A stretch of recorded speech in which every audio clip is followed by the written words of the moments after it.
Hi guys, and welcome back to my channel. In today's video, I'm going to be giving you guys a Canadian university application guide because I know when I was applying to Canadian universities last fall, it was really difficult because so much stuff on YouTube and online in general is American universities and things like that, and I feel like there's not enough Canadian university videos out there. So I thought I would give you guys a little bit of an application guide because ever since I made a couple of my other college videos, I've gotten lots of questions in my Instagram DMs from you guys asking about essays, grades you need to apply, extracurriculars, things like that.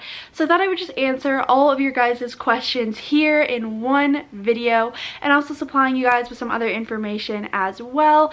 And of course, if you have any other questions, feel free to leave them in the comments or DM me on Instagram. Of course, I will answer them for you to the best of my ability. I'm obviously not an admissions officer. This is just from my own experiences. I am going to UBC in the fall, but I also applied to University of Alberta, University of Calgary, and McGill University, and I got into all of those schools.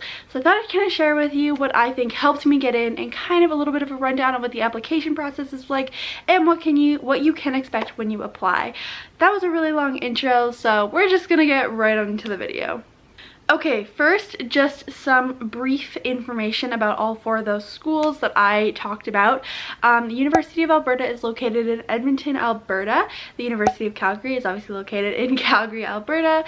The University of British Columbia is located, actually, it has two campuses, one in Vancouver, British Columbia, and one in Okanagan. They're both beautiful. The Okanagan campus is a little bit smaller, and the Vancouver campus is a little bit larger, so it kind of just depends on what you're looking for there. And then McGill University is in Montreal, Canada. So kind of universities from all over the place here, but I'm just going to tell you a little bit about my application process with both of them, like regards to what essays you have to write, what stuff you have to submit to them, when you'll hear back from these schools, etc, etc, and then kind of go into the grades I had when I applied and the extracurriculars I did, and yes, that's going to be how this video goes a bit. Okay. So first things first, the application process. So for the University of Alberta and the University of Calgary, actually, the application process was very much the same. The application fee was $125.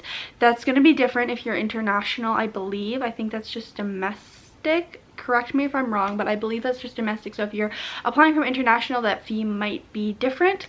But it was $125 to apply to both those schools, which is a little bit pricey in comparison to some of the other schools that I applied to.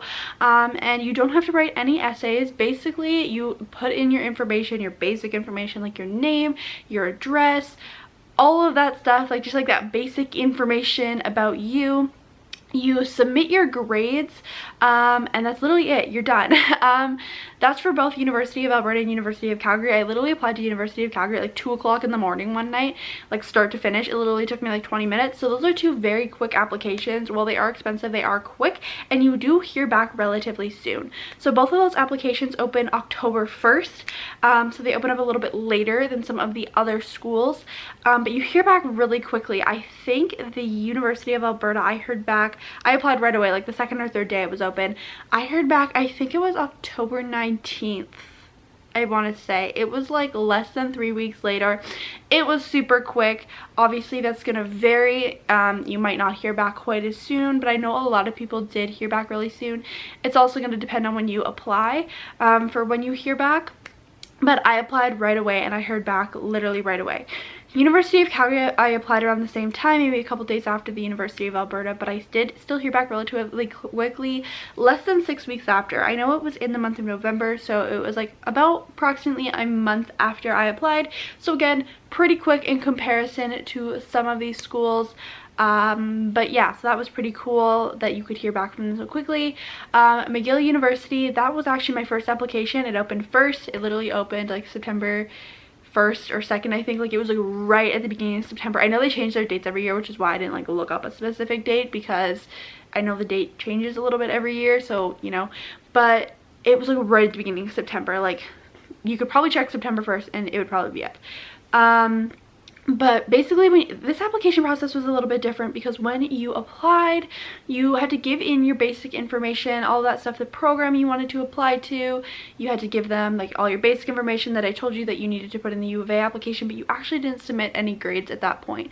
You just submit that application and you paid your application fee that day, which I think was, I don't exactly remember it, and it's very different if depending on if you already reside in Quebec or if you're like in the rest of Canada or if you are international. It's very different. It was even different for me despite living in Canada than it would if I actually lived in Quebec. It was around I think it was like around the $90 mark, so a little bit cheaper than the U of A and U of C. But yeah, so it was around there, but again, that's just totally going to depend on where you're from. So before you apply, depending on where you live, you're just going to have to look that up because it just totally depends on where you live. And also they change these things every year as well. So yeah, that was when I was like applying to McGill. And then a couple months later I received an email. It was around the time that my first semester ended, so near the end of January, and I got an email saying that I needed to put my grades in. So this one was kind of nice because U of A and U of C only evaluated me based on my grade 11 marks. So they only saw my grade 11 marks. They had no idea how I was doing in grade 12. Obviously, if you were going to accept your offer, you would have to submit those later. But McGill actually evaluated me on my first semester grade 12 marks. So just keep that in mind. They are going to evaluate you on your first semester grade 12 marks, not just your grade 11 marks like U of A and U of C did. And U of A and U of C, sorry, I'm like all over the place I feel like, but there's things I keep forgetting to mention. U of A and U of C, if you don't get in based on your grade 11 marks, you don't have to submit a new application, but they will give you the opportunity after first semester is over to submit your grade 12 marks, and then they'll evaluate you based on those grade 12 marks. So you can get in just based on your grade 11 marks, but if your grade 11 marks weren't the best and your grade 12 marks were better, they will evaluate you based on that. You don't have to fill out a whole new application or pay any more money.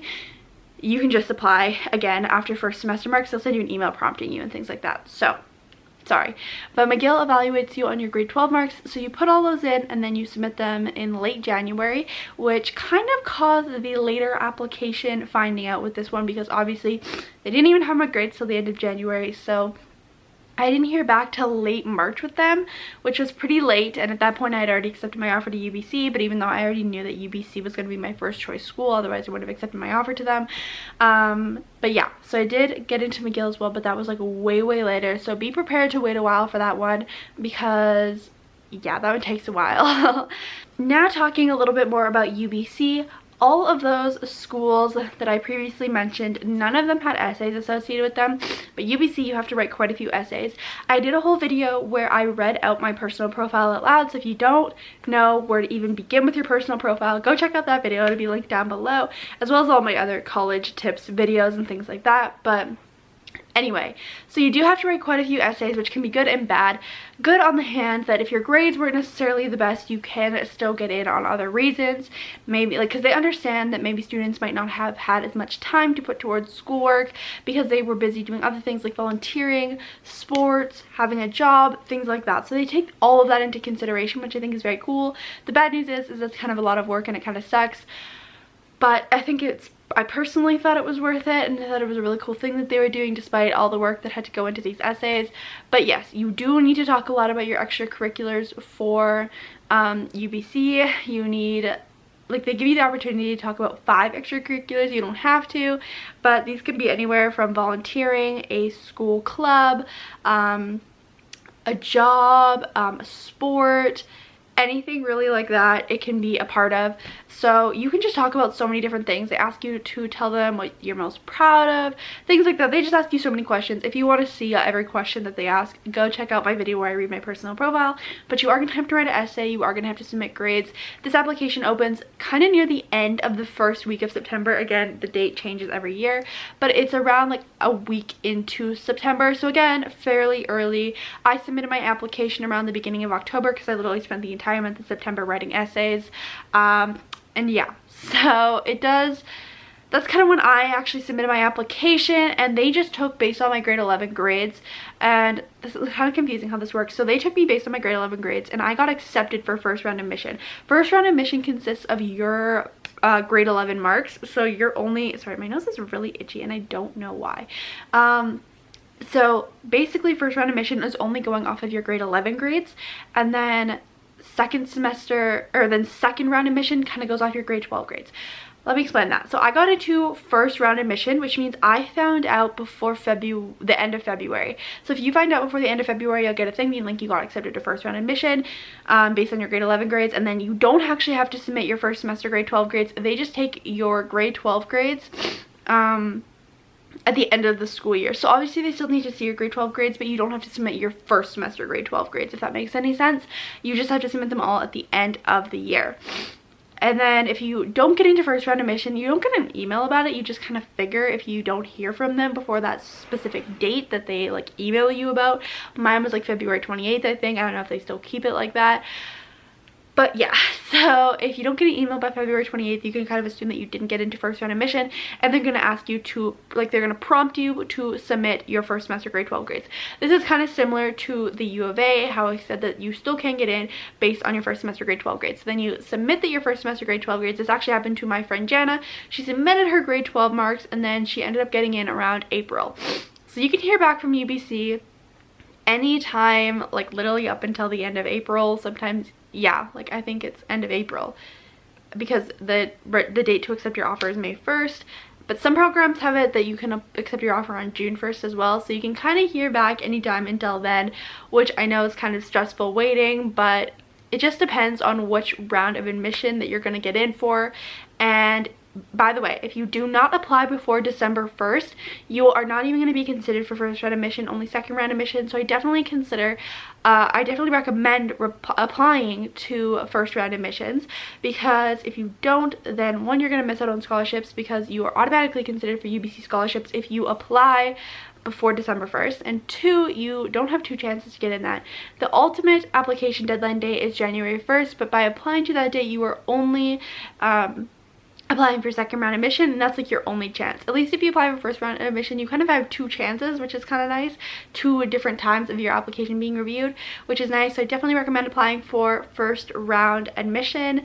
Yeah, anyway, I kind of rambled on a little bit long about that, but the application process for them I kind of found a little bit confusing, so I kind of wanted to go in depth with it. But yeah, I'm not going to go too in depth with my specific grades and extracurriculars, because I have a whole video talking about literally my specific grade in every single class I took and every single extracurricular I took in serious detail, but I will give you guys a mini rundown. So I think in grade 11 I had a 90% average. We don't do like GPAs here, or at least where I live. I had a 90% average, and then I volunteered at a nursing home. I had a job in high school. I was a part of 2 clubs, and I was the leader of 1 club as well. And I did aerial yoga. So that was like kind of like my sport that I did. And that's like kind of what I wrote about for my extracurriculars. But again, if you want more detail on that, I literally read my entire personal profile for you guys to see. In one of my videos, both of the videos, all of my college videos that I made will be linked down below if you need more questions answered. I know when I was up doing the Canadian university process, I had so many questions, and I understand it can be super confusing. So if I didn't answer any of your questions, go check out those videos. And if I still didn't answer your question, message me on Instagram. My name will be here, as well as it's in the description, and then also just leave it in the comments below. I will do my best to answer every single one. And yeah, I really hope that you guys enjoyed this video and that it helps you in some sense, whether you're applying this year or 2 years from now or 3 years from now. I really hope that this information could be of use to you. And yeah, I hope you guys all have a great rest of your day, and I'll see you in my next video. Bye!